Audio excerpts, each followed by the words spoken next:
Good afternoon.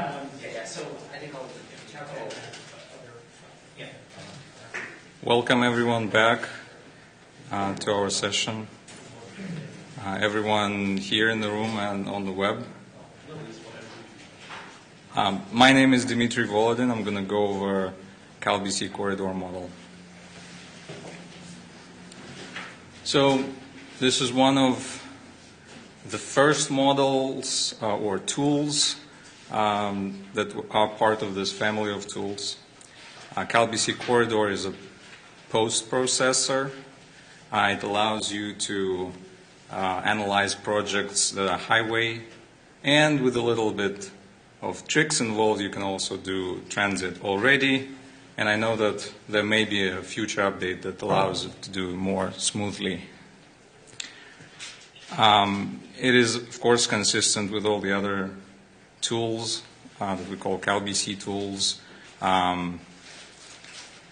It has the same structure, same results, same kinds of results you can get. It only uses VMT, vehicle miles traveled, and vehicle VHT, vehicles hours traveled, as its inputs.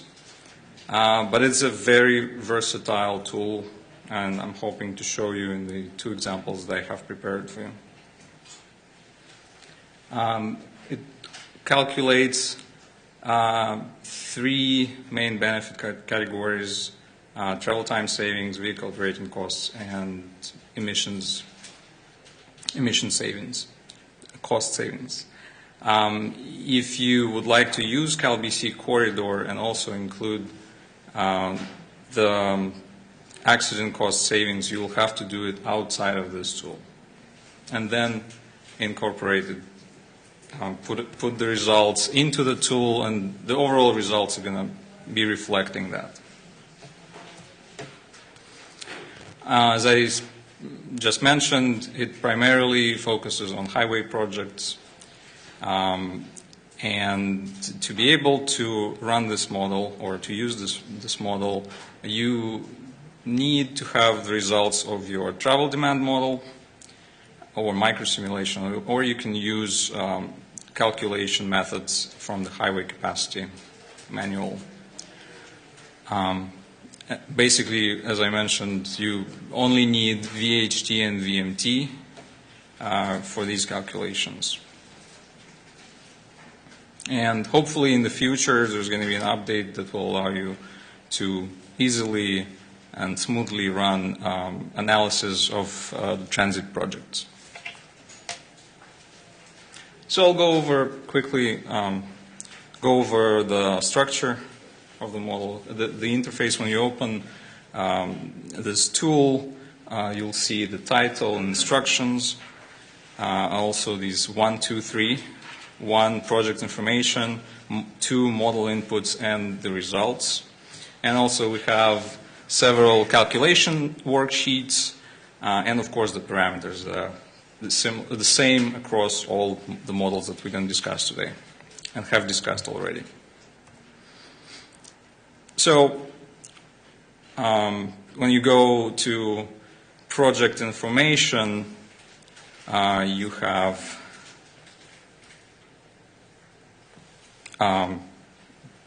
project data, model structure, and project costs boxes that you need to fill out. Not much, it is project information, but not much that actually is used in modeling. And a lot of the calculation, or all of the calculations that in this tool are using the information that you put into model inputs, which I think is slightly different from the models that we've already reviewed today. Usually when you get to the model inputs, this is where you just look at it and say, okay, I'm fine, this is what the model calculated by itself based on my previous inputs, and all I need to do is just verify it, and if I have extra information I can put there.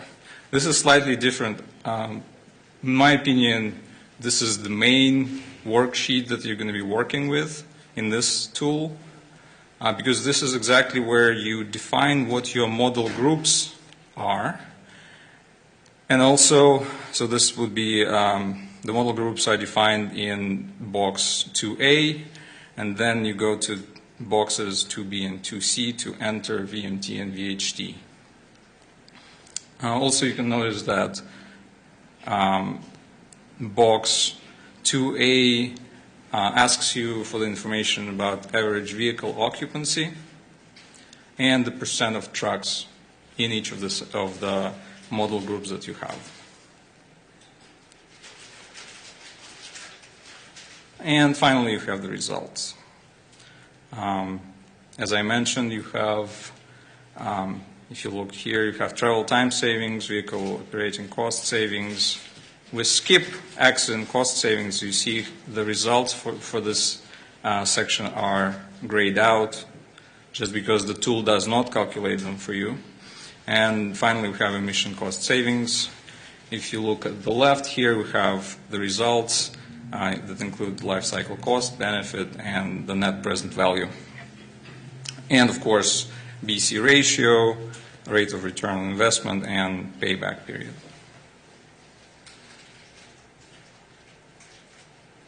Okay. As I also mentioned, when you open the workbook, the first two worksheets are the title sheet, and the second one is the instructions. It's all built into the model.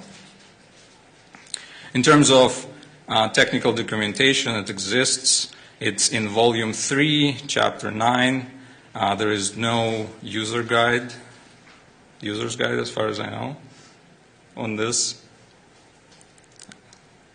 Yeah, so the user's guide for CalBC Corridor is actually built into that chapter of technical documentation. So it serves as technical documentation and a user's guide.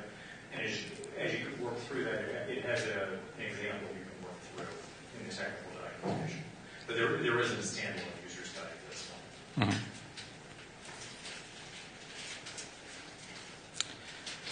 So before I start, I have two examples of how we can use CalBC Corridor model. And both of these examples are going to revolve around this notion of model groups. And this is something that's different from all other tools that we have discussed or we're going to discuss today. It basically runs a separate benefit cost analysis for each model group that you have and then combines all the results. So let's go over these two examples and see how this works. So my first example is a system interchange project. It's a hypothetical project, of course. So there is a junction of two routes, and actually you may even see it. There is a picture of it. It's proposed that we replace this interchange with a system interchange that looks like this. And if you compare these two pictures, I don't know if you can see it well, but for example, if you are going west on one of these roads and want to make a movement to go north, you will have to use some of the local roads to do that. There is no ramp for that. Just like a lot of other movements also don't have ramps. The system interchange includes every movement possible, and we're going to use CalBC Corridor model to see what are the benefits of this project. The first thing that you do when you open your model that you download from Caltrans's website, you need to specify how many model groups you need. So there's a thought process that goes into this. I will explain later why I chose 83 model groups. This is how I divided the data that I got from the travel demand model, actually how I requested it from the travel demand model. And then I will click this button that says Create Model. And we don't actually change the number of years. We always For these projects, we're going to use 20 years. We're still going over project information. We need to enter project location, just like in any other CalBC model, when the construction of this project begins and when the project opens. So this particular one starts in 2018. It's going to be completed by the end of 2022, and our benefits will start in 2023. I've already shown this one. This is how this box appears after you click that button. And it actually creates the model that has calculation tables able to give you the analysis, the benefit cost analysis of these 83 model groups. As always, this looks the same in all tools. We put construction costs adding up to 250 million, and also this model has some annual O&M costs. One thing to mention here is that this is additional or incremental O&M cost based on what the new improvements are of this project.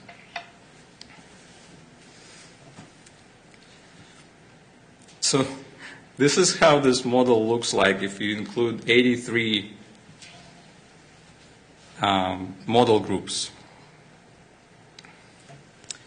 And this is box 2A. This is where you define each of these model groups.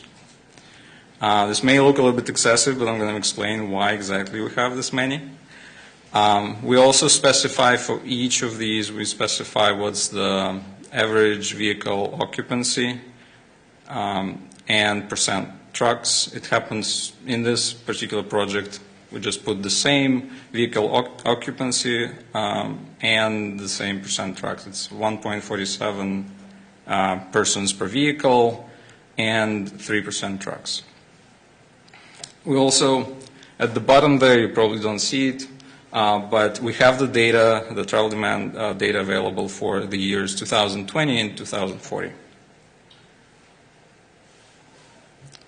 Is that with or without the product? Is that BMT and VHT, is that changed with this?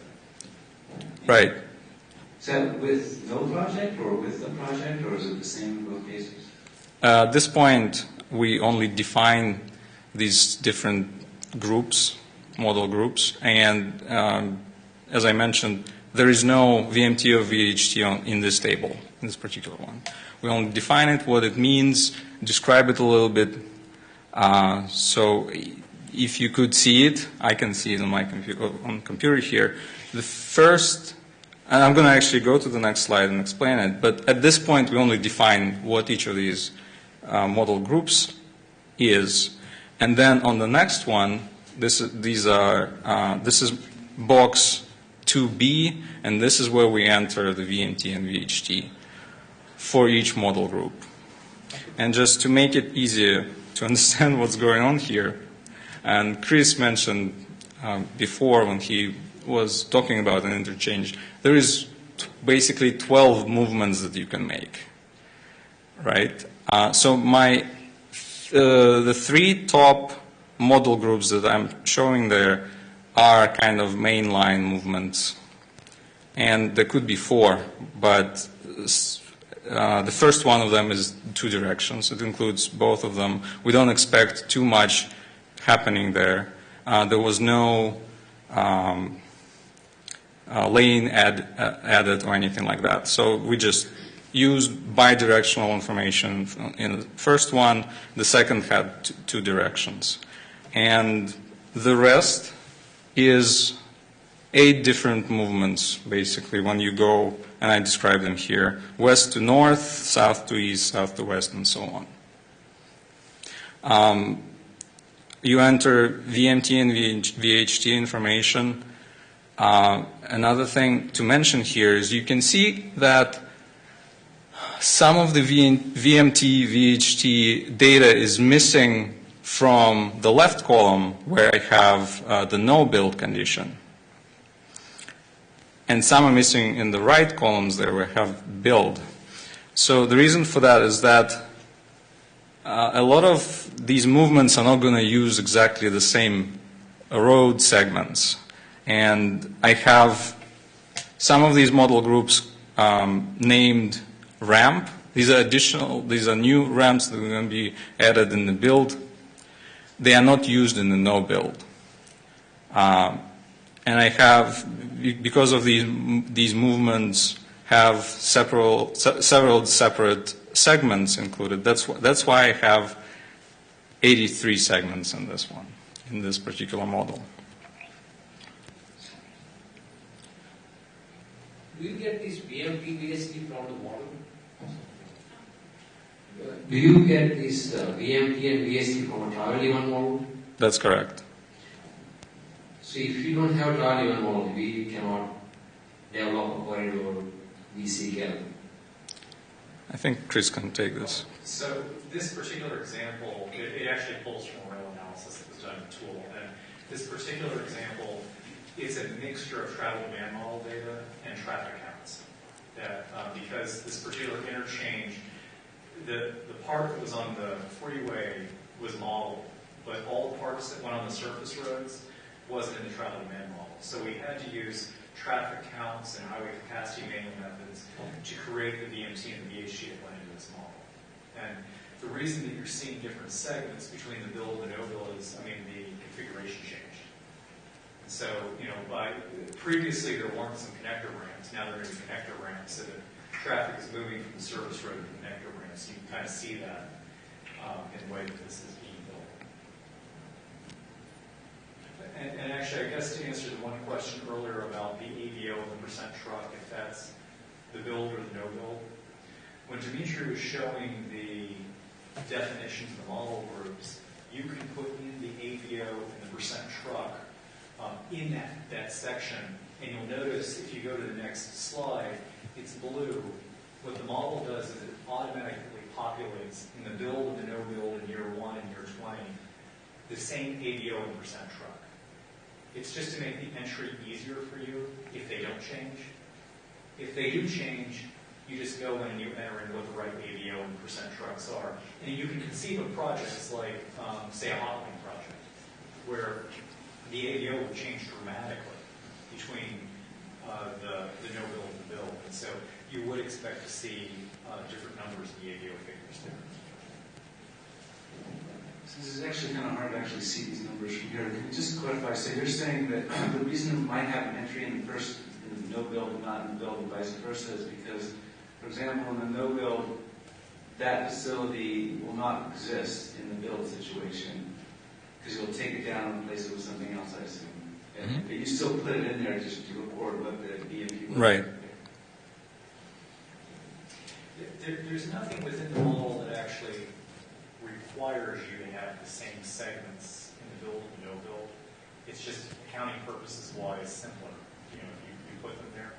So that's why in this particular example, also it was for an infra grant application, so for US DOT, it was just a lot easier for them to be able to say, okay, I get it, this is the benefits from this movement to this movement, but you don't have to put them in the same row.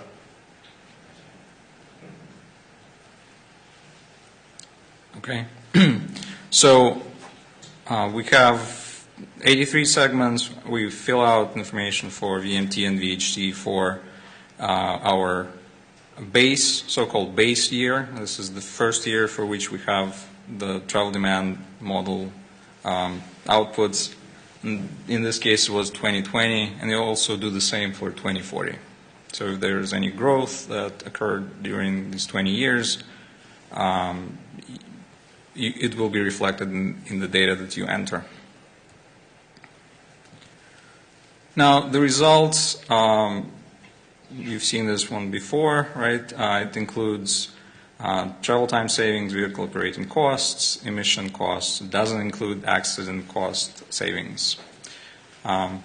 This particular project generates 91.5 million in a net present value, and the BC ratio of 1.4. And most of the benefits are travel time savings.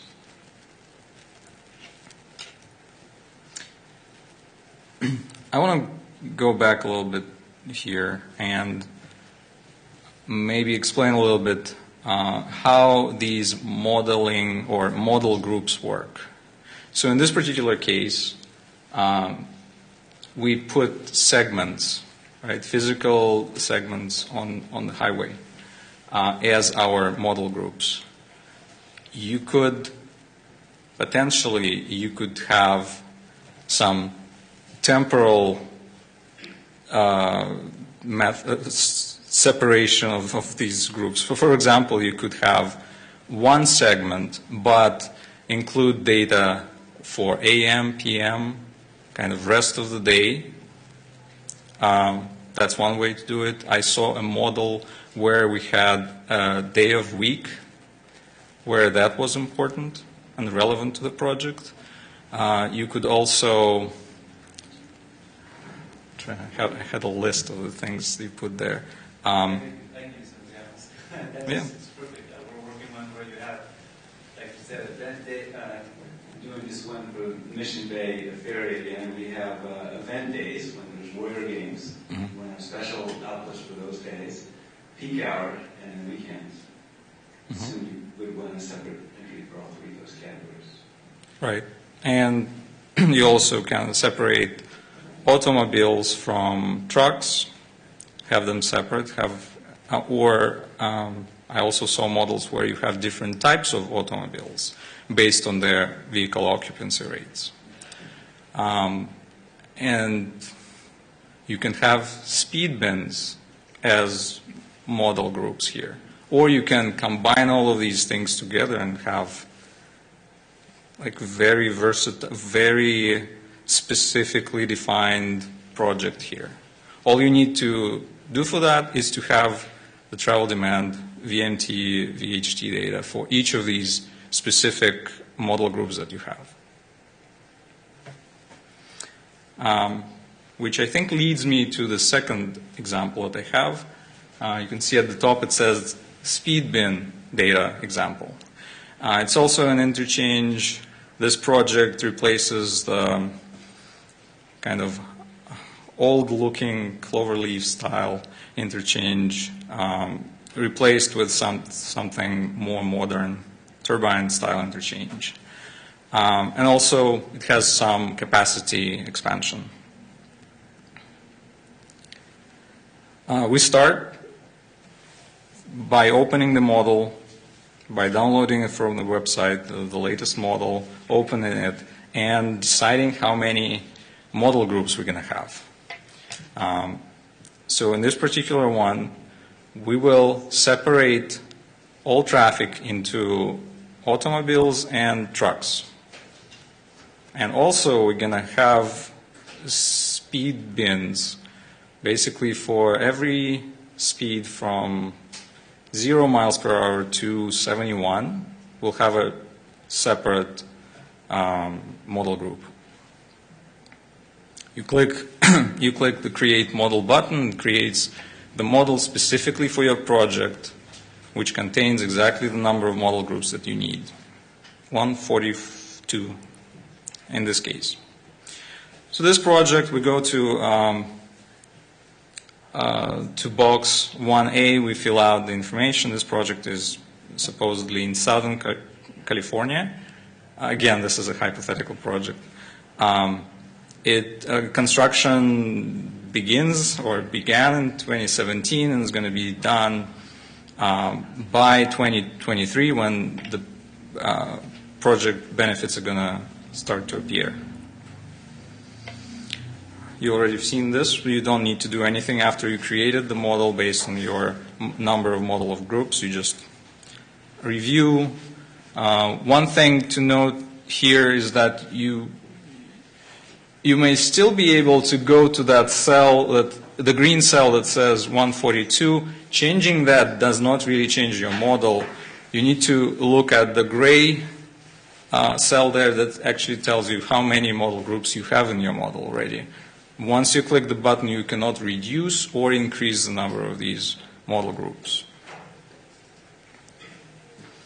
You enter the cost information. Again, this is hypothetical. The total 340 million over 6 years, and no incremental O&M cost in this one. Here I decided to save some space, so I'm not showing all 142.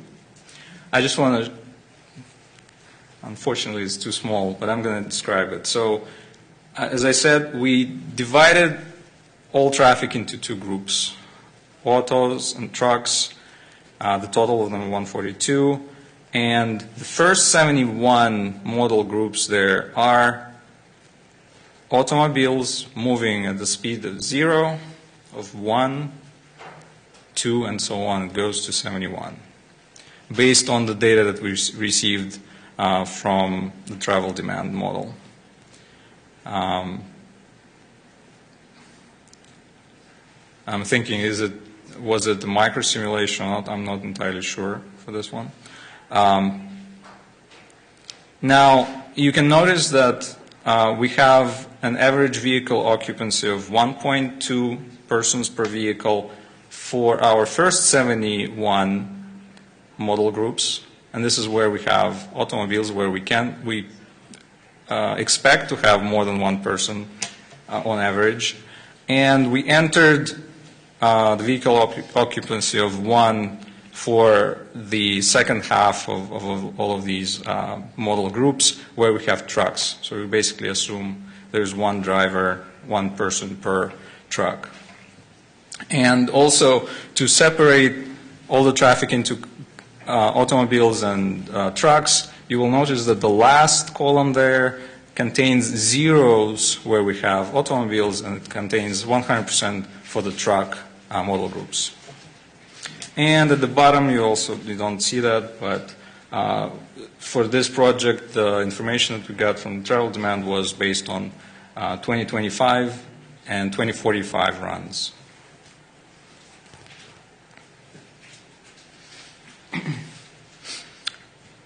So for each year, each of these 2 years, 2025 and 2045, we will enter VMT and VHT for each of this speed bin. This is done mostly because the area for which the travel demand model was run does not just include the interchange. It also includes some area around it, local roads. So if I have a model group that says, I'll just take an example, say 27 to 28 miles per hour truck. If there was a truck that drove for half a mile at the speed between 27 and 28 miles, this cell contains the information about this truck. It's part of that total that is displayed in this cell. The same applies to VHT, depending on how much time that truck spent driving that half a mile or whatever number of miles. So this is how the model with the speed bin data works. And as I mentioned, we enter the data for the base year and for the future year, in this case, 2025 and 2045. The results for this model, for this particular project, we have 108.2 million of net present value and the BC ratio of 1.36. One thing I want to note about this, even though most of the benefits are coming from travel time savings, I want to argue that this way of defining the model and the model groups gives us probably the most accurate benefit information on emissions, just because it doesn't miss any speed. So you basically have all information about all speeds. If there was a vehicle driving at a certain speed for a certain amount of time, it's recorded there in our model inputs. And the same applies to vehicle operating costs, because part of that is fuel cost, and again, that depends on the speed of the vehicles. I don't know if Chris wants to correct me on this, but again, this shows how versatile this model, this particular tool is. There's multiple ways you can combine different definitions of model groups, and I just showed you 2 of them. So, do you recommend using a corridor BC Calc for any interchange modifications? Yes. I was using a wrong model because you were just using the regular BC, and we did not use what you show as groups and everything. That's why we were not getting proper results. Thank you. Right. And don't forget that CalBC regular model is more a sketch planning tool. This is more like an economist would design, even if there was no CalBC corridor, anyone can tell you, they would start from scratch and probably get a similar kind of model. I would argue for this particular type of projects, for interchanges, this is a more sophisticated model that may give you more accurate results than just a sketch. So, I still do see one thing if you go back 2 slides in the cost. I know this is just a fictitious scenario where you show cost only in construction, nothing in right-of-way, nothing in project support. For us, when we actually get the cost from the PSR, we put in all those numbers.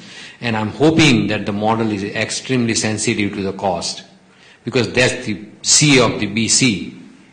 And I have seen, and maybe you can answer that question later, that was one of my questions before lunch I was going to ask you, was how sensitive in sort of order of magnitude is a BC calculation model to several inputs in ascending or descending order, like volumes, ADT, you have accident data from task table and statewide, all those parameters. So if you can maybe shed some light later, not now, whenever, I would appreciate it. Thanks.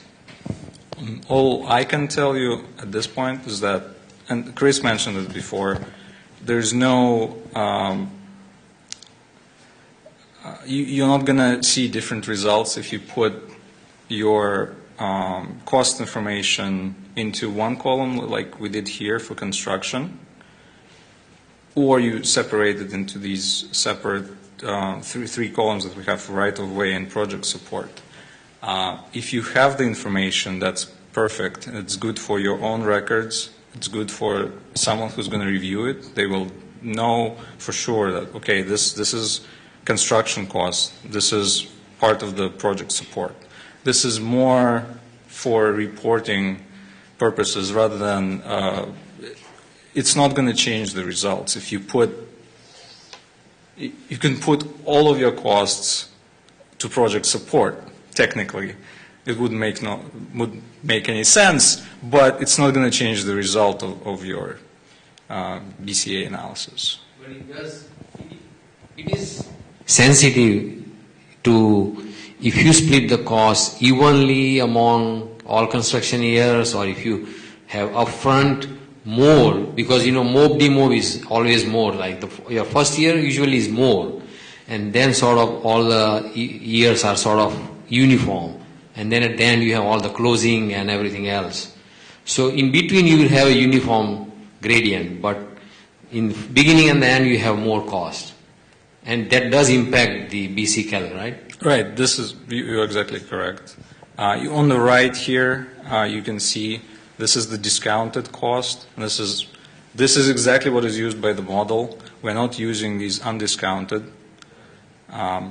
here. And of course, if you put more cost up front, that's going to result in a higher cost in this column. You can see the first value that you see, it doesn't get discounted. You had 10 million here, and it shows as 10 million here. But of course, if you have more years of construction, that's going to, so if you spread the 340 million to more years, that's going to lead to lower cost because some of that cost occurs later. If you want to reduce the number of years to 1 year, that's going to show as exactly 340, which is more than what we are showing here in the results. Right, so we're showing discounted 297.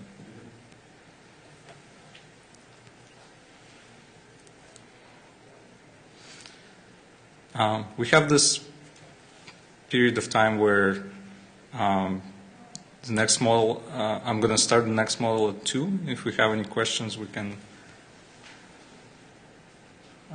address them now. Just one real quick, just using the model question. So you push that early on, create model with a number of different model groups you have. And then as you go forward, you're doing a bunch of analysis, you realize you may need to create another model group because you haven't calculated. Do you have to start the whole model again and do everything over, or is there some way where you can go back and refine model groups? So this button was created to reduce the, I think it was created to reduce the file size. I saw a model that had 100 the model that had 100 of these model groups. What if I only used 10 of them? I think the file was maybe like 4 megabytes, but I wanted to be, as a modeler, right, I would like the file not to be too big. If you had pre-created the model with 400, that would be 11 megabyte files. But again, if you only use it for 10, that's why you have this button. You create it just for 10. It looks very nice. I could fit all of my slides here very nicely. Just on one slide, I could show you both 2025, 2045, build and no build. That would look really nice, and I'm sure the people who review the model will appreciate this as well. But your second question, do you need to repopulate everything? The answer is yes. If you had an afterthought and you realized, okay, I need to add even one more model group, you will have to go back to the original model, create it again. Usually it's a simple pasting, I don't know, several columns, right? At least 5 or like 4 or 5 times. Luckily, there is not so much that you need to enter in this model. Yep. So sorry, I was told there are technical difficulties and people online can't hear the microphones if we're not standing up here. So I just wanted to add a little bit to what Dimitri was saying, because I thought it would be instructive to kind of understand the evolution of this model. When the model was first programmed, it had 100 model groups. And it was programmed that way because Caltrans was developing the corridor system management plans. They were doing microsimulation modeling of different corridors. We said, how much data we need? I don't know, 100. And we just came up with that number. It resulted in an Excel spreadsheet that was 6 to 7 megabytes in size. We created a little macro that would then say, sometimes you need 200 or 300 rows. So that what the macro would do is copy the data in the final calculations page, save it, and create a fresh model so you can run the next 100. So you can imagine a very laborious process where you're running 100 model groups, save the results, run another 100 model groups, do it again. And so the development of this macro button was kind of innovative, because what it allowed us to do was create a really small model that you can just expand out as big as you want. So, the example, the question that was asked is, do you have to start all over if you need another model group? The answer is yes, but create a model bigger than you need. So, I mean, what Dimitri was showing you in the examples, he created a model exactly with the number of model groups he needed. But he could have created, like the one with 141 model groups, he could have created one with 200 and left the remaining one blank. And that's not a problem. I mean, you can create one with 500 records if you want. It's really just a file size and a calculation speed question. The other thing is the creation of the model macro allows you to pick the number of years. And so for the SB1 grant applications, you will always use 20 years worth of analysis. It will allow you to create a model up to 50 years of analysis, and this was a request by the MPOs.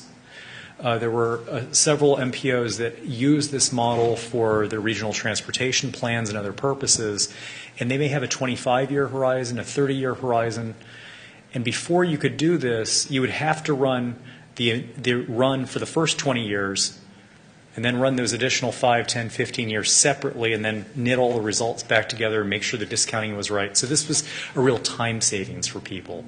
So for SB1, you'll probably create model groups for the number you need. You'll put 20 years in and just run it that way. But in other cases, if you want to do a longer term analysis, it's for an RTP or maybe you're doing a Tiger and Infra grant application, you want it to be longer, you'll put in a different number of years. Let's take a question from the web. So, how are speed bins entered with different ranges? Example 1 to 10, 11 to 20, etc. And what if a model's output mixes vehicle classes differently?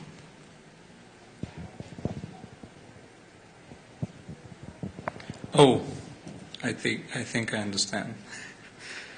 So the first question is how you enter the VMT and VHT for each of these model groups. Speed bins. Speed bins. You need to get the travel demand model or microsimulation results in that format. I don't think the question is about how you technically put this into this table.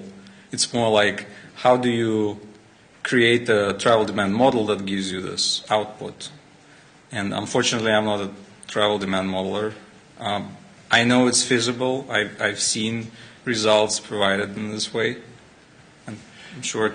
So when you get the speed bin data, I mean, Dimitri happened to show you examples where it was just 1 mile an hour speed bins. I mean, you could use 5 mile an hour speed bins, 10. I mean, 5 is kind of what a lot of people do for air quality conformity analysis. And so a lot of travel demand modelers know how to pull the data out of a travel demand model on 5 mile an hour speed bins. You can define these however you want. They can be physical sections on the roadway, they can be speed bins. And I think this gets to the second part of the question, which is if the travel demand model has different kinds of classification of vehicles, we really don't care what they are. You can have different rows for every single classification of vehicle and include it.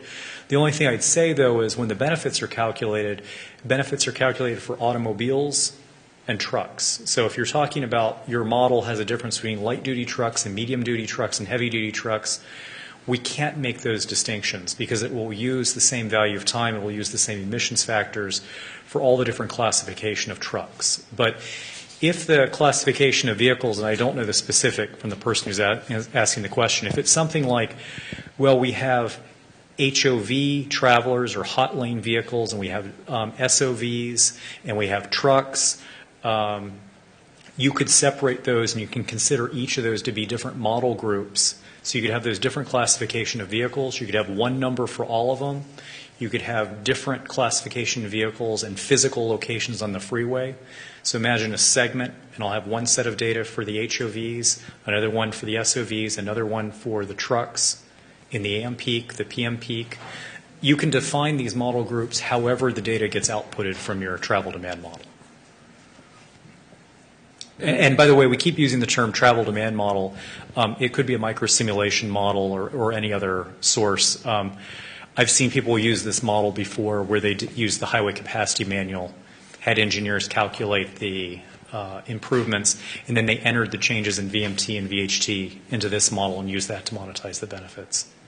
Can you, Chris, also maybe, I think the second part of this question was about how is modeling with speed bins makes the results for emissions more accurate? Is that the second part? I think the second part was more about the mix of a fleet. It was the classification. Okay, got it. Okay. So I'll go over the next model. Okay.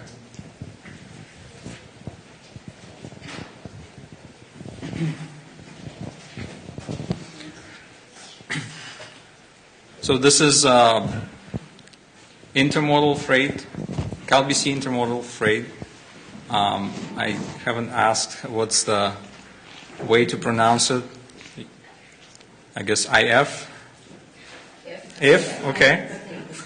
It's a brand new model, right? Brand new tool in this family of tools. It allows you model the benefit cost analysis for intermodal freight projects. Again, it uses the same structure. It gives you the results similar to all the other tools that we have that include life cycle cost, benefit, net present value, BC ratio, internal rate of return, payback period. It includes the familiar accident cost savings and emission cost savings, but also adds one more that's relatively, well, it's new one for CalBC. It's shipper cost savings. It takes into consideration the full freight movements, also includes drayage and any transloading that's needed. Types of the projects that you can analyze using this tool can be divided into 2 or 3 groups. Let's see. So this combines any diversion from one mode to another, and also any freight network improvements to the capacity for the rail corridor or truck corridor, any projects where you add a loop to increase the number of cars that a train can have, or a Y construction of a Y track where you allow trucks to pass each other. It also includes rail infrastructure improvements and upgrades, and anything other than diverts freight movement from one mode to another. This other group of projects that can be analyzed using this tool includes efficiency improvements. It could be capacity improvements on an existing terminal, or technology improvements on the existing one, or building a brand new terminal.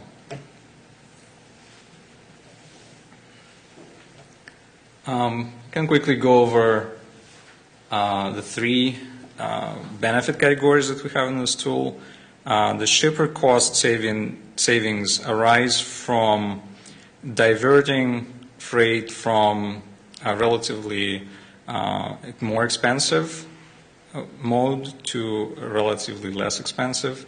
In the case of longer routes, if we switch from trucks to train, it's going to be cheaper. And I think it works in reverse when we have shorter trips. And also, when, for example, freight shipments divert from trucks to rail, this decreases the number of trucks on the highways, which translates into accident cost savings just because of fewer trucks, and also relatively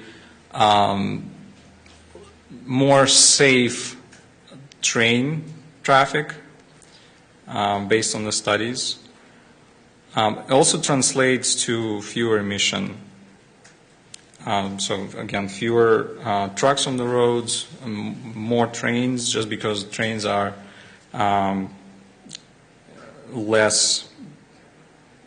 produce less emissions. There are also emission cost savings arising from this. And I kind of started by saying, so the shipper cost savings also arise from the efficiency improvements that we have, if our project includes those. I think I just covered most of this slide as well. So going through these different types of projects, a modal diversion, diverting, let's say, from trucks to trains, to rail, it's cheaper for the shippers, and I just mentioned this, so fewer trucks, less congestion, less emissions, and it brings overall benefits to the society. If you have improvements in the freight transportation network, that also makes it cheaper for the shippers. And vehicle capacity improvements also reduce the vehicle miles traveled. There are a lot of benefits associated with reducing VMT. And if we have transload operations or terminal efficiency improvements, then again, shipper cost gets reduced, and also sometimes we get rid of the need of transloading. So these are the sources of benefits for these types of projects. Going to the structure, I hope it's getting more and more familiar for you. So it's the same structure. It has title instructions. We have 1, 2, 3, project information. There's 1, model inputs, 2, and results. And we have the parameters worksheets that we know that is shared across all of the CalBC tools. So this is just an overview of this first page, of the project information page. I'm going to go one box at a time. We select the project location, also specify when the project starts construction, when the benefits start to occur. In box 1B, we specify the average capacity for bulk and container shipments, separately for freight trucks and for freight rail. In box 1C, we specify for this particular project how many, what are the volumes, how many tons do we ship by truck, how many by rail, and it's different for bulk or break bulk and container shipments. And at the bottom, you'll see in this model we also have what is the annual increase in these volumes. And you can specify by how much, in terms of percentage, the number of bulk shipments, the volumes for bulk and containers increase each year in no build and build. That's at the bottom of this box. There are a lot of boxes in this project information worksheet. So I'm at 1D. I think it goes to 1I. So there's a few of them. So 1D, this is the one where you can just look at the calculations done by the model so far and say, okay, this based on the values that I have entered in the previous boxes, it will give you, it will tell you how many trucks per year you're going to use for this, to transport this, how many trains per year you're going to use. And this, again, divides it. This is just a number of shipments. So it combines all of the different types of shipments you have. Also, you can specify in the red cells there, whether the trips, if there are empty hole trips in your model or in your project. This particular one uses the default values where we say, yes, the trucks and rail cars go empty when they return. And also at the bottom there you can specify the truck speed that is used for freight truck shipments. There's this green cell there. Box 1E allows you to enter any accident data that you have. If you don't have any data, then you have some pre-populated values there. You can look at and confirm and say, I'm going to use it. So on 1E, accident data for trucks, given that you are doing freight. Can you start? So on 1E, on accident data for trucks, given that most of the trucks are probably going to run longer distances compared to your typical highway project. So generally, should we just use kind of average data? And as far as I know, that the last column there, so it includes state data. You can override it, and if you have the average data, you can enter this. Yeah, and you should use accident data for the longer haul. And what's in the gray box right now, that's the statewide average across all state highways. And it's by the way, not even just, well, let me think about that. That is for truck accidents only. So that, that is specific to truck accidents. It's a statewide number, so it's including freeways, it's including conventional highways. It's the whole highway system in California. This happened to come from a special task that's run, but you'd want to override that with project-specific data. Yes, actually, if I can go back to box 1D on the empties, I think you have in the box right now you've got 1.0. Is that should that just be the total number of trucks, or is that a percentage? So this is a ratio. What it's saying is 1D, the blue cells above, is basically taking the data you had before. You know what your freight flows are, and you know your capacity. You know how much each rail car can handle and how much each truck can handle. So you just do the division, and it's now telling you this is how many trucks and trains you need each year, given that. And you can adjust it now when you see this and change it to a number that makes more sense if that number's wrong. But then the empty hauls, it's saying, the number of shipments above, that's actually not how many trains and trucks you're going to see on the roadway, because some of these, you're going to have them change. So the truck's going to go out, they're going to carry another product, and they're going to go to the next route. And in other cases, there's going to be an empty haul associated with that. And so this is a ratio. When it's set at 1, it's saying we are completely inefficient when we run our operations. Every time we go out with a shipment, we're going to come back empty. We're not going to bring anything back. Realistically, they're going to do a better job than that. So lack of any better information, we just put 1s in as the default. But if you talk to the ports or you talk to the operators, they will know some of this data, and they'll be able to say, actually, it's pretty efficient. It's more like 0.35. A little over a third of the time you're going to have empty returns, and it depends on where you are. I was doing some work in Iowa where there were a lot of they have a problem with a lot of empty containers sitting in Iowa because shipments go one way. Yeah, but the challenge here is trying to get any number from the railroad company. It's just not possible. So. Yeah, no, I understand that.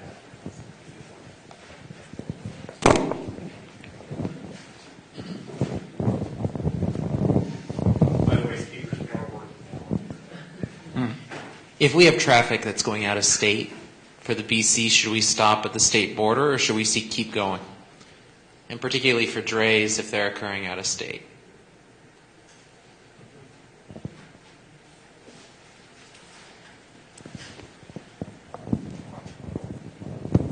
Can I get back to you on that?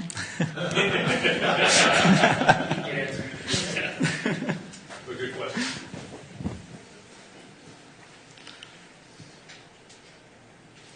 So I think I stopped at 1E. Right, that was accident data. 1F, we enter shipping cost information. So if there's a project that includes a model diversion, we know what's the cost associated with each truckload and each carload.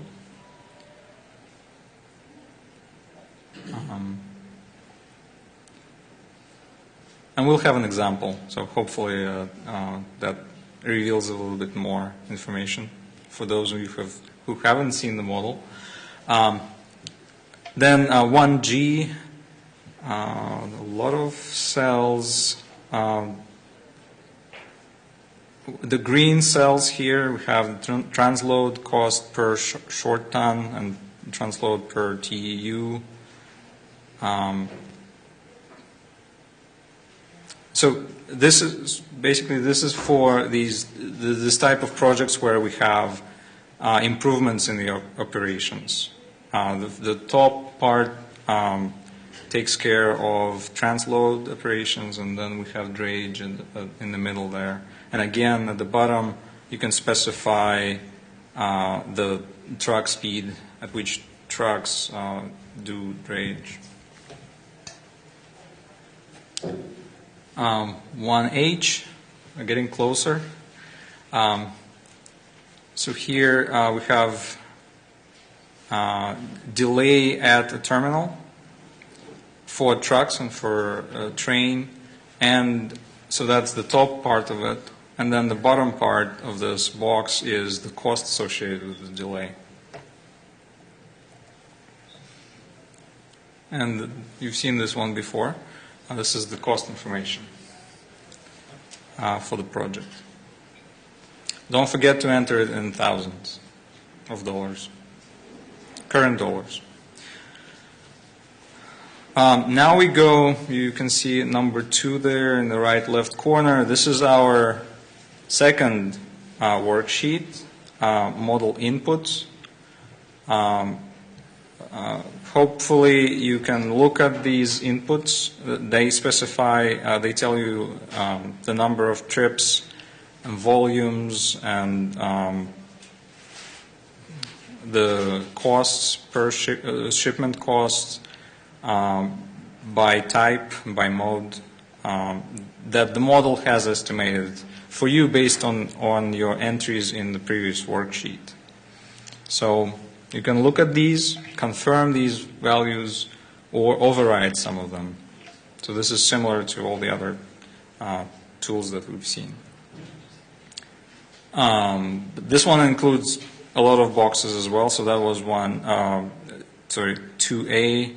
The next one is 2B. It again includes the information you just need to confirm most of the time, or override if you have better information or more information on this. This one is called transload operation inputs, so these are the inputs associated with these types of projects. And finally, terminal efficiency. This is the third type of projects here, and you just look at the values, confirm, move on to box 2D. If you entered any accidents, you will see these values here, and you will see the values that are actually used in the model. Okay, and finally, you can go to the next worksheet.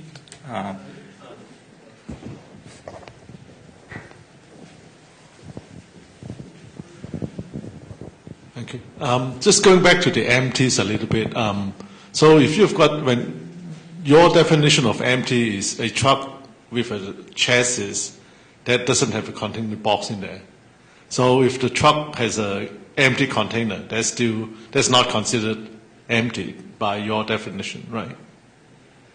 I mean, there are a lot of empty containers. Yeah, as you know. if it's an empty container transport, then you would include that as an empty for this.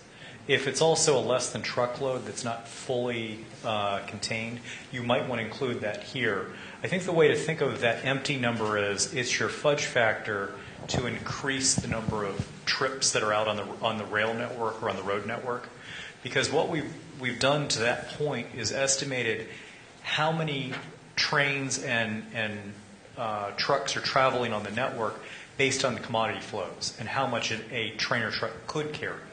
But if the trucks are running less full, or there are a lot of empties, you're going to have more trains or trucks than you estimated. And that's what this factor is. It's a multiplication factor.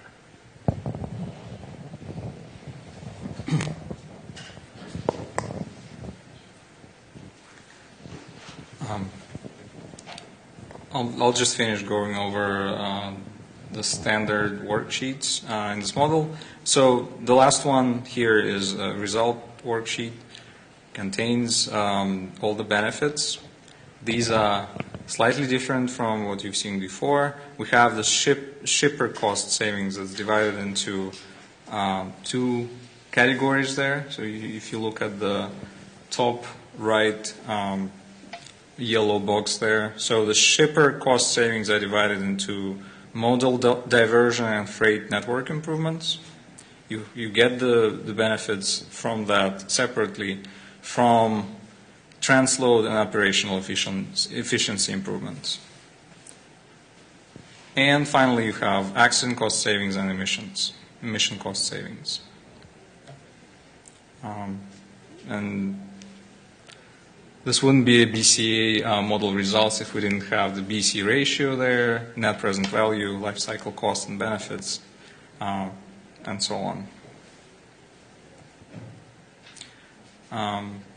Again, every model that we discussed today, every tool includes the built-in instructions page that you can read before you start, or maybe after you tried doing something and got some. Oh, both, right.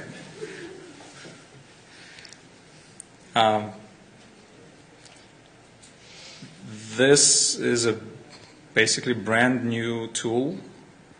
There is no user's guide for this tool, but there's technical documentation included in volume 4, chapter 6 of the technical documentation for CalBC. Okay, so I'm going to go over a quick and easy demonstration example.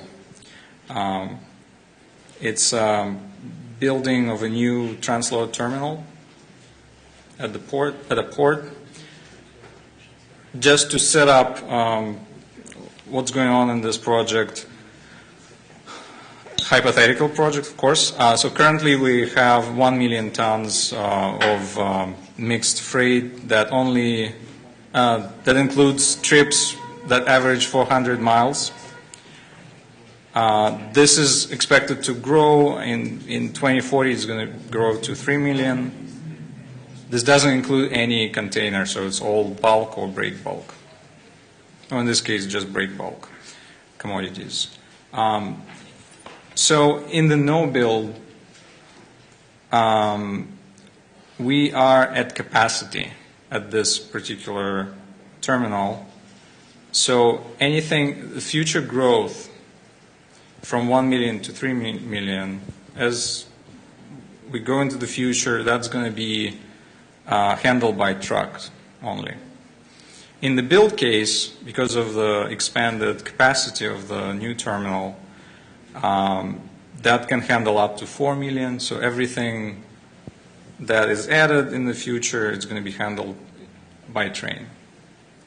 So let's see how we model this. Box 1A, we just put where it's located. In this case, it's Southern California. The project starts 2018. And we get benefits starting in 2021. So here, what do we enter in 1B? Again, this is additional information. You didn't see it on the previous pages. So we assume 25 tons per truck on average. And we mentioned that each trip is 400 miles, again, on average. If we use rail, each carload can handle 100 tons, and we also assume an average train length of 90 race cars, or rail cars, sorry. And because it's rail, the distances are slightly longer, so that is 450 miles for rail. So these are the things we enter. If we had any container shipments, we would continue and fill out the rest of this box. On the next box 1C, what is the current volumes, right? We said there's nothing that is shipped by truck at this point, and the total is 1 million tons. In the future, so the model has already made this calculation in here. For the base year 2021, we said that right now it's 1 million and it's going to grow to 3 million. Based on this, the model calculated that in the base year, when the project is completed, right? It's not going to be completed in no build, but by that time, the volume will increase, right? Based on our growth rate associated with growing from 1 million to 3 million. So the model has this. If you know better, more detailed information, you can override these values. Then we also enter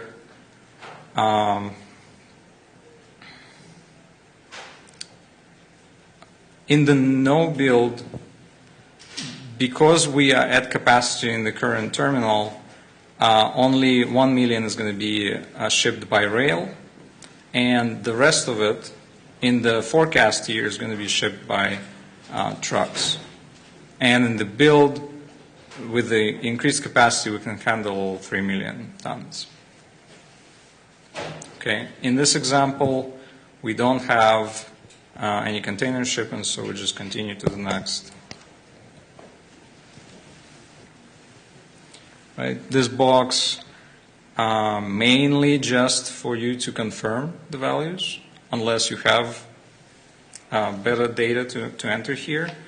So in this case, all we do here is we put our assumption here for the speed of the trucks that do freight shipments, put 50 miles per hour. And again, related to these questions about the return trips, whether they are empty, full or not, the default assumptions here that they are going back empty.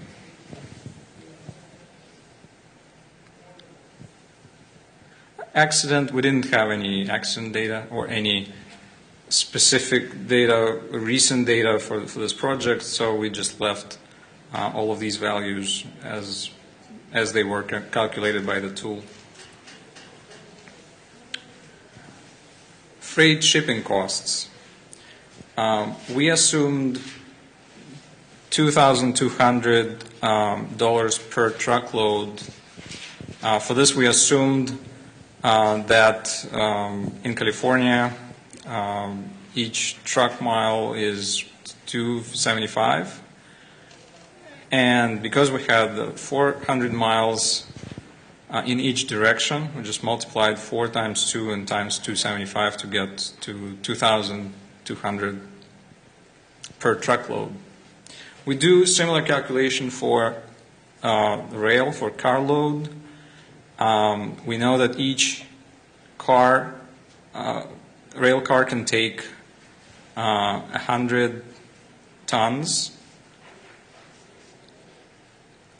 And the cost per ton mile is 6 cents. So we multiply these numbers, we get 2,700. If we had any container shipments, we would enter the values there as well. Transload operations data. This project included, of course, it includes the new terminal, and we assume that it's more efficient just because of the higher capacity. At this facility, in the build, the cost decreases to $5 from $6 in the no build.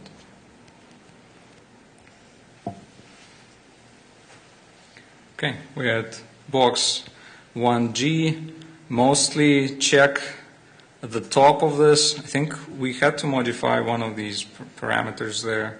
So here we're assuming all freight by rail is going to be drayed. To be honest, I don't remember exactly, but the default parameters could be slightly different from this. This is showing 0 here for the truck volumes. The original model, when you open it, may have 100% here. Or we had to modify this one for rail. I honestly don't remember right now, but again, don't think that if it's red, you shouldn't change it. It's just default values. If it's blue, you can also modify this. It's just calculate the values. We also calculate the distance, the drayage distance. In this case, we assume 10 miles for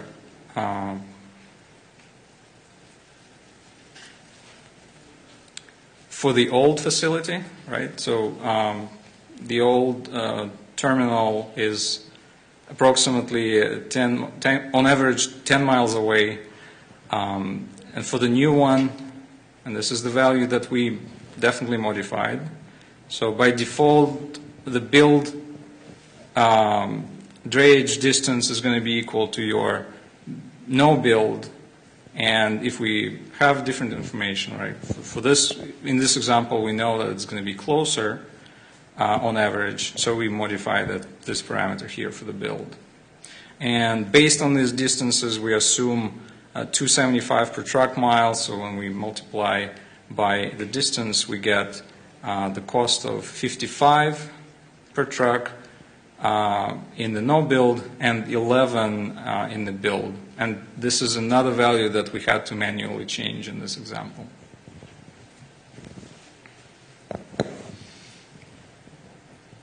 Okay. And the speed of trucks that do drayage is assumed to be 30 miles per hour. We didn't make any improvements in terminal efficiency, so we skipped this one. And finally, we get to the cost information. Again, you've seen this many times today.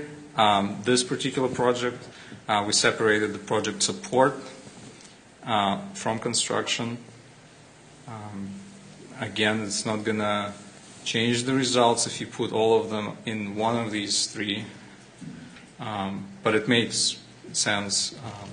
If you have the information, just put it in the correct column.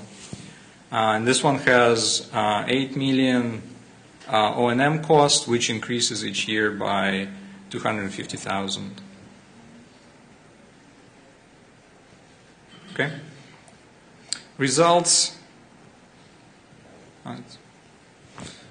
Too early for results. Now we go to the model inputs, and we confirm all the values. We want to make sure that everything is correct here. If you want to just quickly see the results, just go on to the project results and see if these are the results you expect. If something is not what you expect, then probably go back to the previous worksheet and see what's going on there. So this project, this hypothetical project, generates the net present value of $462 million, has a healthy BC ratio of 2.5, and most of the benefits are shipper cost savings from diverting freight from trucks to rail.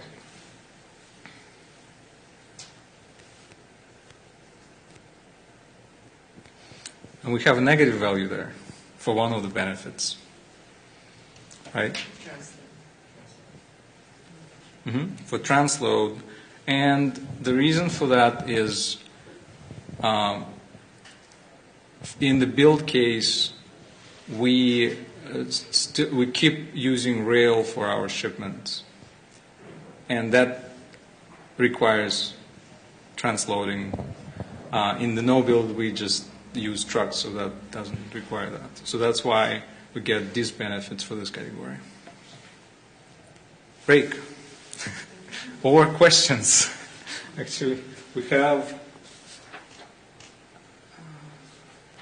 It's okay because we started late. Yeah. We have like 5 minutes before the break, so if you have any questions. Any questions?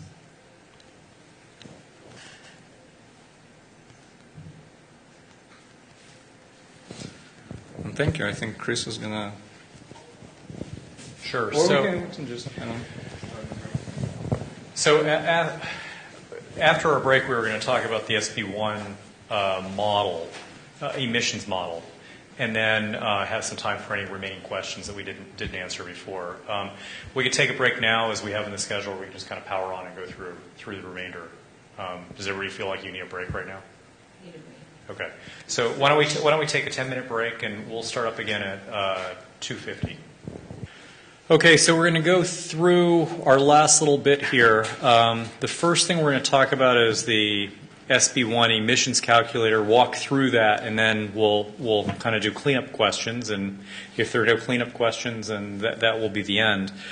The SB1 emissions calculator was set up primarily so you'd have a method to calculate emissions for any projects where you don't use CalBC.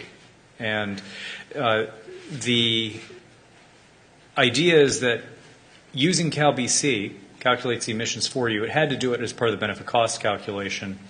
Why do emissions calculations a second time? So you use CalBC to do the emissions. If you're not using CalBC, then use this tool. Think of this tool as a very generic emissions calculation tool. It does it by mode.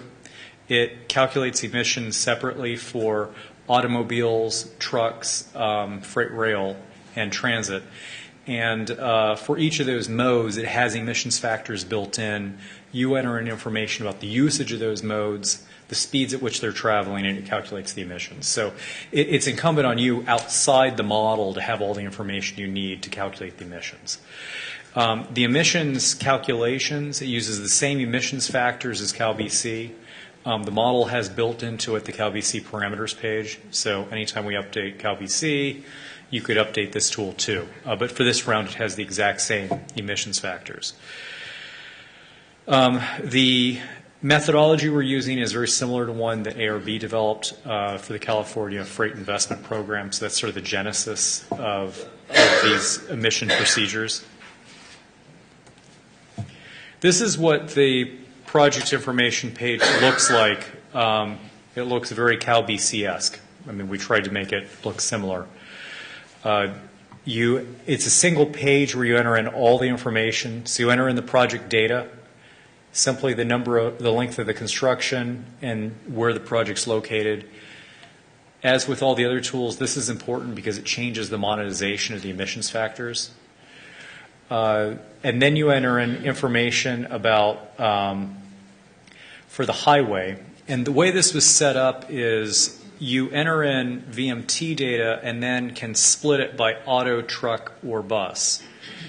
We could have separately asked you for what is the VMT on buses, what is the VMT for trucks, what is the VMT for autos.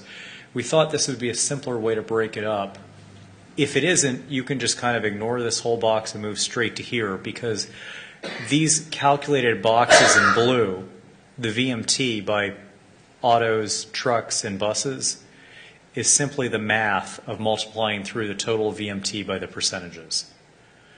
And it was just set up this way so if you wanted to, the original ARB methodology was Just assume 9% trucks statewide. I mean, that's the statewide average, so assume 9% trucks. And we decided in this tool, let's if you have more specific data, you know what the percent trucks is, go ahead and put it in. And so you can put in the percent trucks, you can override the value, and it will then use that value in the calculation. So the system usage data is vehicle miles traveled for the passenger vehicles, for the trucks. It's service miles for the buses. So if you enter in data here and you put 100% for buses, that would just be service miles that get pulled over. And then for freight locomotives, you need ton miles. Then what's important is the speed at which these vehicles are traveling, because for highway-related vehicles, the emissions are a function of speed. It's a U-shaped curve. So you just need to enter in the average speed in the build and the no build, year 1 and year 20, for passenger vehicles, trucks, and buses. And it will do the math of looking up the emissions factor for that speed, multiply it by the change in VMT, and those will be your emissions. And it does the calculation for 6 different types of emissions, actually 7, which I'll show you on the next page. And then for freight locomotives, the emissions factors we have for freight locomotives operate a little bit differently than highway vehicles. You look at notch positions on a freight locomotive train, and so your notch, if anybody's a boater and they've used a speedboat and you've got that little lever to move your speedboat, it's the same thing on a train.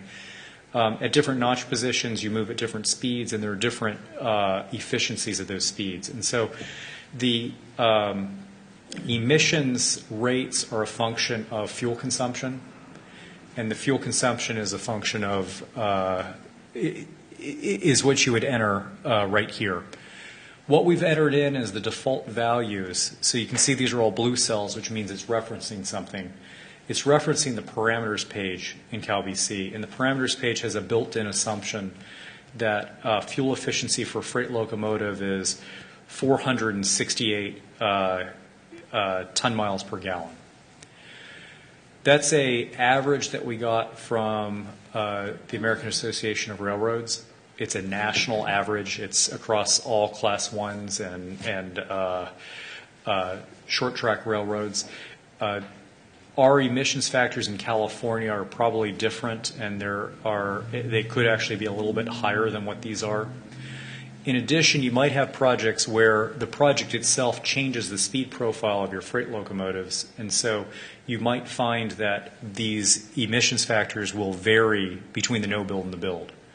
So if you're to use this tool and you know the changes in fuel efficiency, you would enter it here. If you don't know the changes, then you would just go ahead and use the averages out of the tool. The tool then calculates the emissions, and the emissions results, these are the results that are presented. They look just like the bottom right-hand box of every one of the CalBC tools. The calculation's the same. It's simply a function of what the emissions factors are and the usage, the VMT type statistics. These are the 7 different categories of pollutants that are calculated. Carbon monoxide, carbon dioxide, NOx, particulate matter, SOx, and VOC, volatile organic compounds. The particulate matter, we do calculations based on PM10 and PM2.5. For those of you who aren't familiar with particulate matter, it's basically little small bits of pollution floating around in the air. They're measured in microns, and so if something is 10 microns or smaller, that's the PM10. If it's really tiny and it's smaller than 2.5, that's PM2.5. And so PM2.5 is actually a subset of PM10. It's just looking at the really small particles as a subset of the larger ones in PM10. And about, I want to say 96% of all PM10 pollutants are actually PM2.5.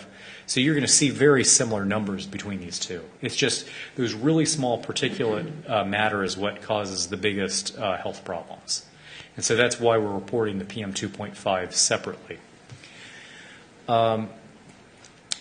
For the value calculations, we calculate values for each of the different pollutants. We don't calculate values for PM 2.5. And we've been in discussions with ARB about updating these values. And so in the future, we will use more up-to-date research, and we'll have research for PM 2.5.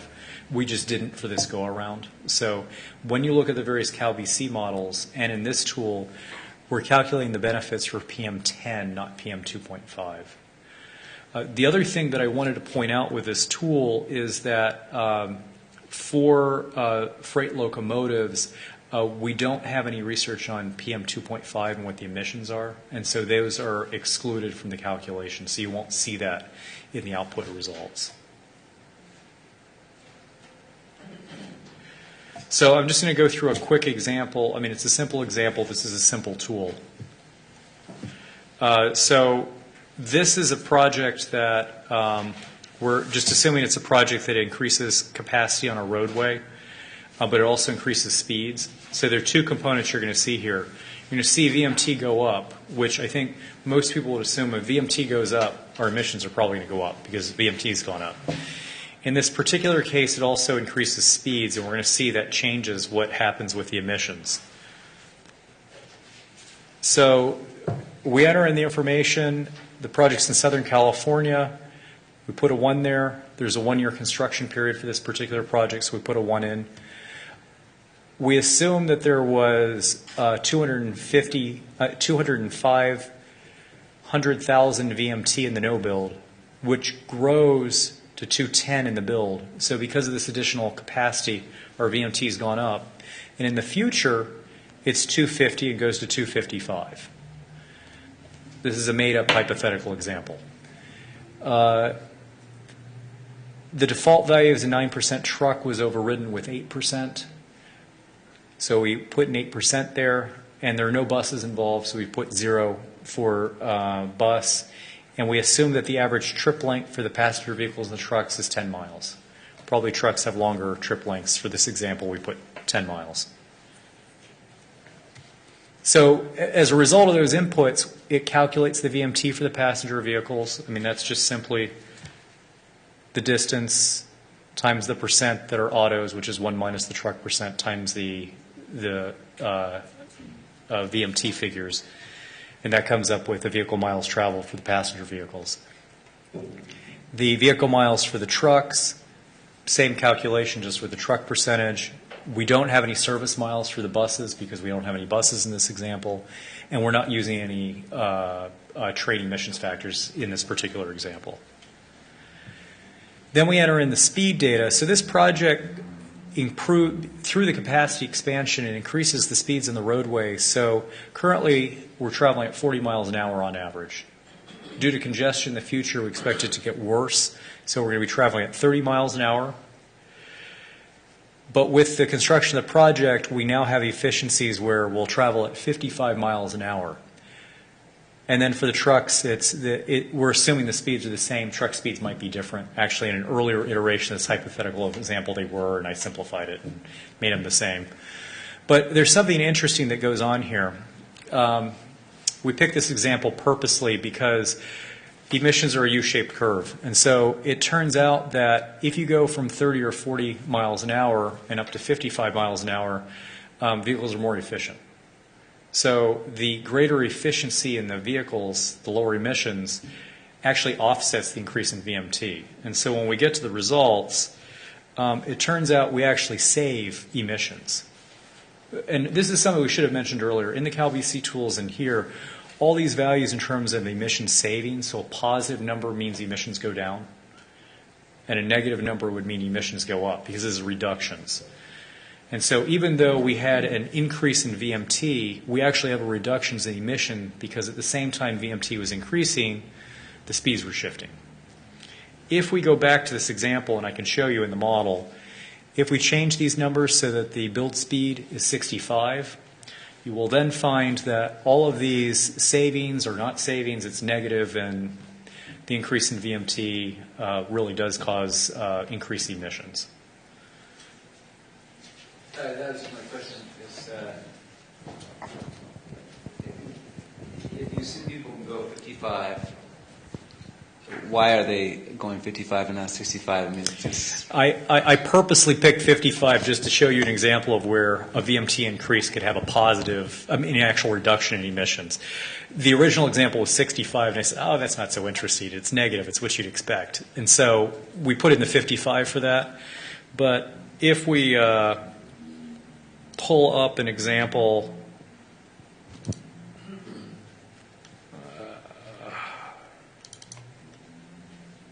Okay, well, let me figure out where these files are. Here we go.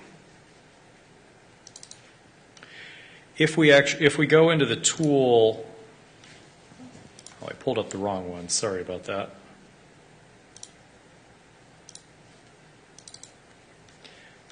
And we change this to 65.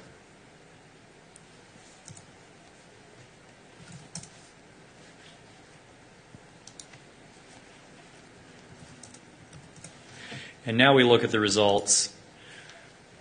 You see the emissions are negative. And that's because at 65 miles an hour, the emissions are roughly the same as they are at the 30 and 40. They're a little bit higher, actually.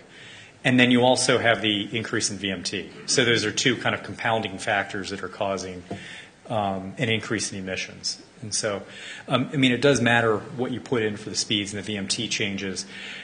This is just simply a calculator to calculate the emissions after you've done your analysis for your project. And if you've already analyzed the project in CalBC, you've done the benefit cost calculation, you don't need to use this tool. This is just for those project types where you couldn't use CalBC and you still are required to report emissions. You got to calculate it somehow. Then you'd use this tool. So, any questions about? Are the benefits being quantified based on the columns H and J, or H and I? So if we had if we were doing a shore power as a possibility, and we had a model that derives the emissions difference, can we put those into those two columns and then get the dollar values out of this? And would that be recommended rather than us just doing it in our own model? It does not calculate it one to the other. But where you could do it, I think, yes. If you go, so the model's set up like all the other models where you got kind of the 1, 2, 3, although this is so simple, it's just 1, 2. The emissions are calculated in this tab. And if we were to go down and, let's just call it locomotive, for example, and you have what the tons saved are, you put those in, you just enter them in this table, and that would update all the calculations because the dollars are based on these tons. And so instead of having it go through the steps of calculating the emissions, just plop them in, and it will do the valuation for you. And if our model spits out the PM in 2.5, should we put it in the 10 column as well so that we quantify those benefits? So the PM 2.5 has its own column. So you can put PM 10 and PM 2.5 in there.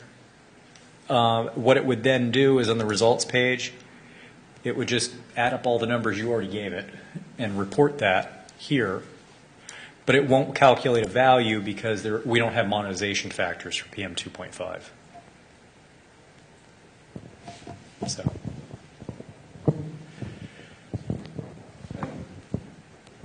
Just again, unfortunately, it's my unique circumstance here where I'm doing a ferry project, and I assume that you guys haven't loaded in there what the emissions rates are for a ferry. But I can find that out, so I can kind of trick the model, right, and just put what those numbers are into the appropriate place, and it'll update. You could trick a model to do that, yeah. And probably the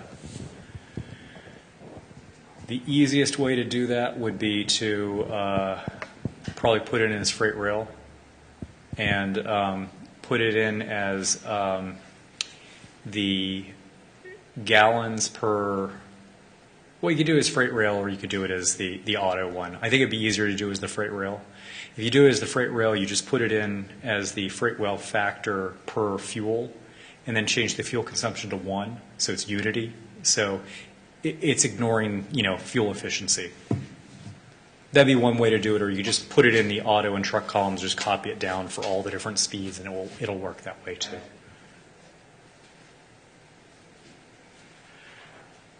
So do we have any questions on through the webcast?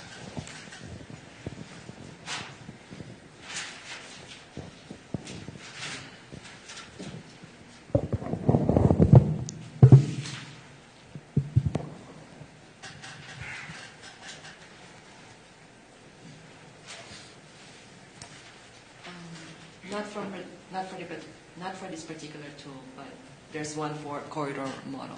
Oh, okay. So are there any other questions on this tool? Okay.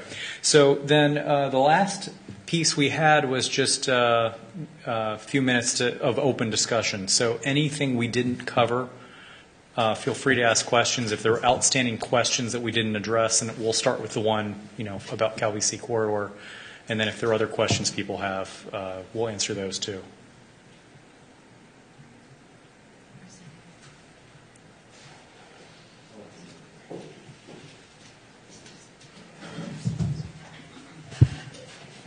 So for the corridor level, if your project has impacts on VMT and VHT across a broad area and many highway facilities, how would you incorporate these off-facility benefits and impacts in a way that it keeps it as simple as possible?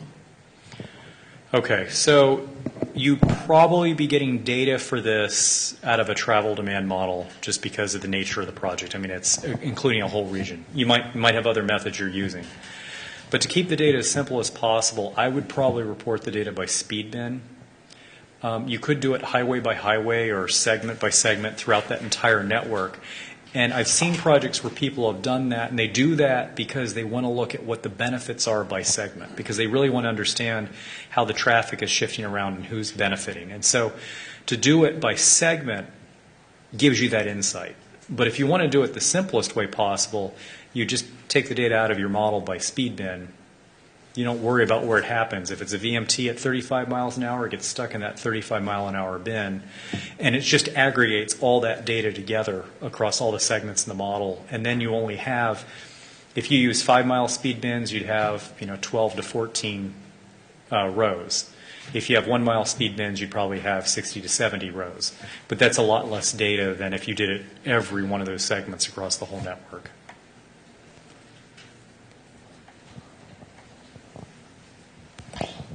Again, I think this is more of a global question. Throughout this process, including the corridor model, for example, doesn't have the accidents. So if I use that model, do you then go back and manually add a column, or you kind of changed it? I just want to. What's the best way to add that back in, or do I do both models and then add them separately? What would you suggest? I'm glad you asked that question because we really didn't cover that accident part too much in the corridor model. The reason the corridor model doesn't include accidents is it's hard to come up with a standardized method for including accidents. Because of the flexibility of the model, you don't know if you're getting speed bin data, or if you're going to get it by segment. And when you do sort of a network level analysis of safety benefits, I mean, what you might be using are just general accident rates for different facility types, and you're looking at the VMT shift from one facility to another, and you do the calculation. You might have specific accident rates for every single facility on your network. And so without knowing the structure of how you're going to get the accident data, it was hard to come up with a standardized approach to do that. But it's always intended that you should include as many benefits as you can for your projects. So you would want to include those safety benefits. The best way to do it would be to just add a tab to the spreadsheet. Just add another sheet to the workbook. And then all of the safety factors are in the parameters page that you can use. So and I can show you where those are located.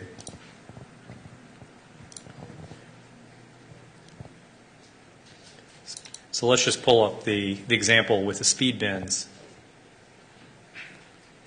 This wouldn't be a corridor model. This is the corridor model. So if you then want to include safety calculations, we could just insert a worksheet. And this is where we'd have maybe VMT by segment, and you put in your different VMTs, and you do that for the no build, and you do the same thing for the build, and you have some kind of accident rate here. And you can do that, you could be a different accident rate in the no build and the build, and you can multiply it through. And if you want to get very detailed, you can get down and do the fatality versus injury in the PDO. And then when you go to monetize it, you have some kind of answer here. Let's just call that answer X, and you want to monetize it. You say it equals whatever you've calculated times, and then we go back to the parameters page. And on the parameters page, if you scroll down to the bottom left, here are the costs of the accidents. So you can just click on that cell, hit enter. It's giving me an error because I multiplied by X, but what it's doing is it's multiplying by the highway fatality cost. And it automatically, put in the right range name. So if your projects are highway, they're here. If your projects involve other modes, you can scroll, a little further over.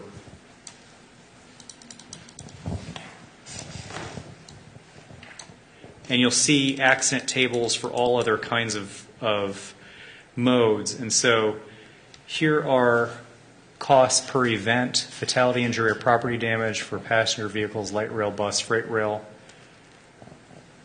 And then the overall cost if you don't have the breakdown by severity. And the reason that these costs differ, we use the same cost per event for every mode, but the reason that the cost of an accident is different, and you can see it's much higher for freight rail than it is for any other mode, because if a freight rail train hits a car, everybody's dead. So the severity of the accidents is very different from one mode to another. And this is the multiplication of the value per event times the average rates of incidents by different types of modes. So all of the information's in here. You can calculate the accident savings in CalBC corridor, and then you can copy and paste, or you can link those accident reductions right here in the final calculations page, and it will be incorporated in the model. At some point you need to add a column, because if you've already filled in all those categories, I just want to make sure you can. So this is the accident savings. It's just zeros, because it's always populated with zeros because it doesn't calculate it. So you just copy and paste it right in. I think one thing that would be very valuable for the Transportation Economics branch is, as people are using CalBC corridor and you are including safety benefits, if you maybe provide some feedback of how you aggregated your safety data, that would provide some more insight on what are some maybe good ways to standardize the safety benefits, because this is admittedly a little bit clumsy to include the safety benefits. And we'd ideally like to have some kind of standardized method to include the safety benefits that most people could benefit from. So any feedback would be very helpful. Here's a broader question. And when you're presenting all this stuff, and you want to document your methodology, your assumptions, your rationale, et cetera, and this is kind of hard to document things in Excel. Would you? This may be a question to you. Do you have a cover memo that goes with this that describes what you did and how you came up with the data and all that? It's all of the technical documentations. I think the question is, when people are applying to the SB1 program, they're going to do benefit cost calculations. And I think the issue is, when they do that, they may make some changes or make some assumptions. What's the best way to document those so that when you look at them, you understand what was done in the model? I believe CDC requested you document that on your, like an extra, on your application, like an extra sheet of, what are your assumptions? What did you change? Okay.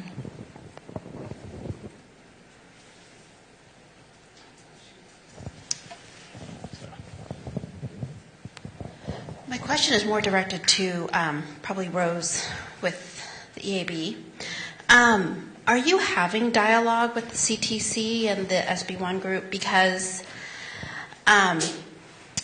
like standardizing these kind of inputs as far as the rehab O&M portion and the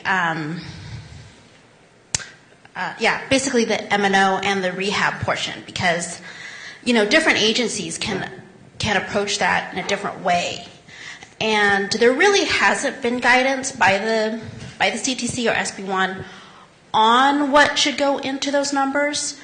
In addition, I haven't seen the ATP guidelines, but many agencies apply to ATP, and in the past, as a reviewer, these BC calculations are kind of laughable. We just kind of go, because not everybody is using the kind of standardized inputs like these maintenance, operations, and rehab numbers.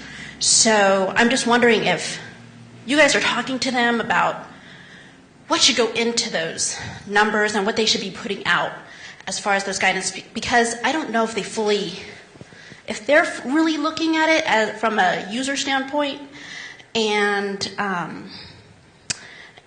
just don't feel like these BC numbers that are coming out, even though they're asking us to do them, are really being taken into account.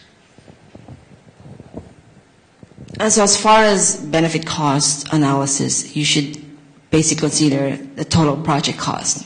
That's from the standpoint of being an economist.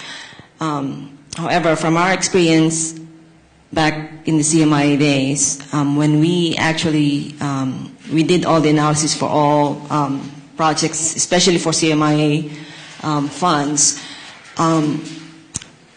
we've noticed that there were a few agencies that turn in their project cost with a breakdown of all types of even subsequent costs like maintenance and operations. However, there are some that didn't, and obviously if you include all costs, it will reflect on the benefit cost ratio. So during that time, our group, our head of our branch basically said we just have to be able to compare apples to apples, and so we just took out all maintenance and operation costs to make sure we're doing it consistently. But that said, that time I believe there wasn't it wasn't put on the guidelines whether calling out what's included in the project cost. But I can certainly follow up with CTC and see if there's specific on the guidelines. 3 of these new 4 funding programs require the use of CABC. Recommended that applicants use the CABC. So I will follow up on that. Just to build on that a little bit, particularly important for transit, obviously, where O&M is the significant cost usually. And if you took that out, then every transit project would look great. But in that regard, too, there's the issue of the replacement of the vehicles.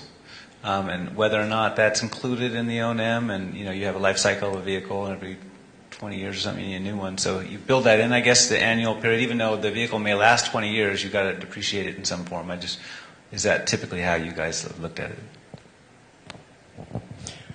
Yeah, so you should include to do the proper economic thing, you should include the replacement value of the vehicles. And my understanding is the average replacement life for a bus is around 12 years. So if you do a 20-year analysis, you're going to need a replacement somewhere during that 20-year period. So I can't speak for CTC or what's in the guidelines, but the best economic approach would be that you need to include those replacement costs.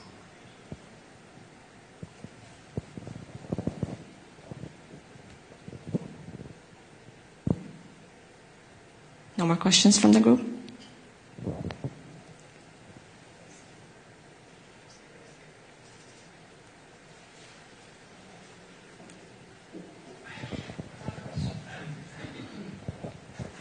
The other one that you talked about at the beginning, but I never saw any reference to it, was travel time reliability. And how do you account for that? I'm just curious what you guys have done.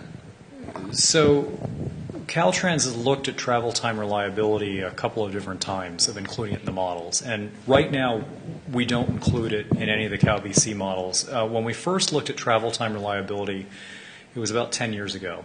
And the research was still pretty new on travel time reliability. It was actually before the federal government was doing their big SHARP 2 reliability projects.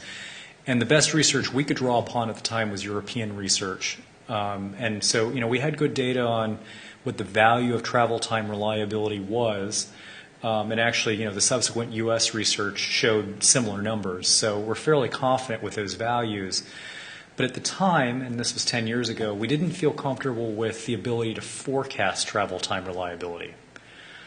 If you're on the highway, you can go out and you can use PEMS data, and you can get all this detailed data about what's going on the roadway, and you can calculate the standard deviation of travel time and all this other stuff. But how do you predict what the future is going to look like, and how do you predict what happens between the no build and the build when you build your project? I mean, you got to have a way to predict what happens with travel time reliability. So 10 years ago, we didn't think there was anything there. Since then, the SHARP 2 research has been completed. There are a number of tools they've developed. So we have been looking at ways to incorporate those tools into the CalVC framework, and we are now working on incorporating information from the SHARP 2 C11 tool, which for anybody who's deep into the reliability research, they use what's called a data poor method. It means it's a simple way of calculating the benefits. There's another method out there called the data rich method, which requires a lot of data, and we're trying to figure out a way to synthesize the two and come out with sort of a moderate level that gives you pretty accurate results but doesn't require a lot of data. And so we're in the middle of doing that. Obviously, we didn't want to rush that out for the SB1 grant program, but it's a work in progress.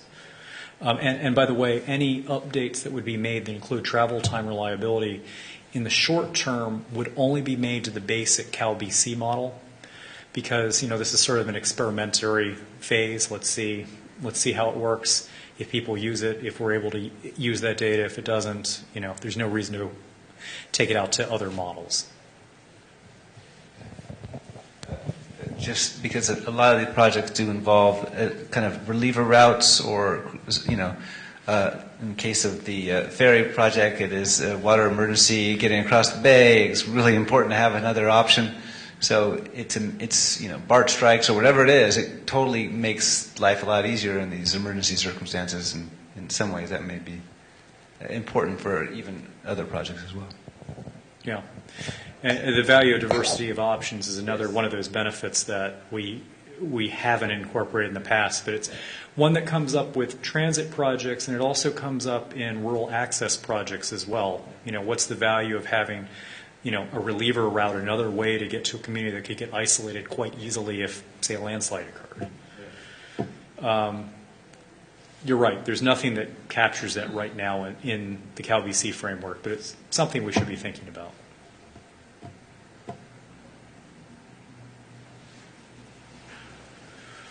Are there any questions on? Okay. So, any other questions? Last call. Okay. Well, with that, thank you for coming today. And the Transportation Economics branch is available if you have any questions as you move forward.